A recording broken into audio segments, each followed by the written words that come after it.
السلام علیکم ورحمۃ اللہ وبرکاتہ۔ بچوں، آج ہم پڑھیں گے مضمون ماحول کا مطالعہ۔ آج ہم پڑھیں گے بچوں علاقوں اور پیشے کے اعتبار سے لباس میں تنوع۔ تو چلیے بچوں، اب ہم پڑھتے ہیں۔ علاقوں کے اعتبار سے لوگوں کے لباس الگ الگ ہوتے ہیں۔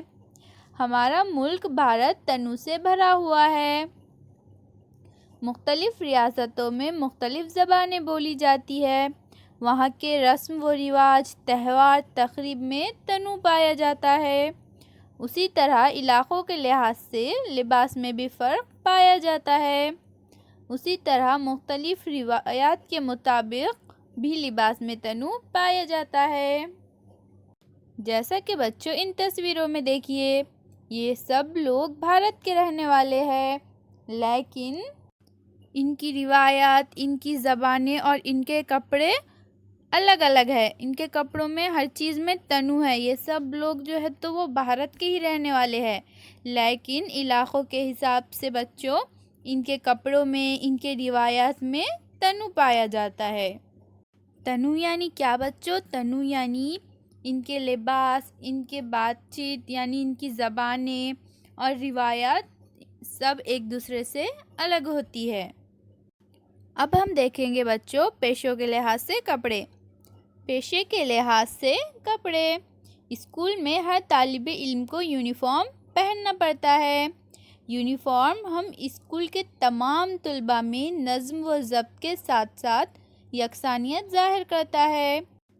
اس سے تمہاری الگ پہچان بن جاتی ہے۔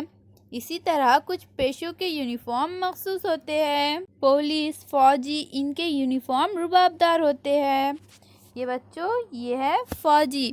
فوجی کا یونیفارم کیسا ہوتا ہے؟ فوجی کا یونیفارم رباب دار ہوتا ہے۔ ڈاکٹر اور نرس سفید کوٹ پہنتے ہیں۔ یہ ہے بچوں نرس۔ آپ دیکھ رہے ہیں نرس جو ہے تو وہ سفید کپڑے پہنتی ہے، سفید کوٹ پہنتی ہے۔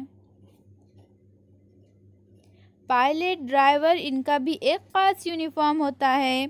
یہ ہے بچوں پائلٹ۔ پائلٹ کا بھی اپنا ایک خاص یونیفارم ہوتا ہے۔ اور یہ ہے بچوں وکیل۔ وکیل کا بھی اپنا ایک یونیفارم ہوتا ہے۔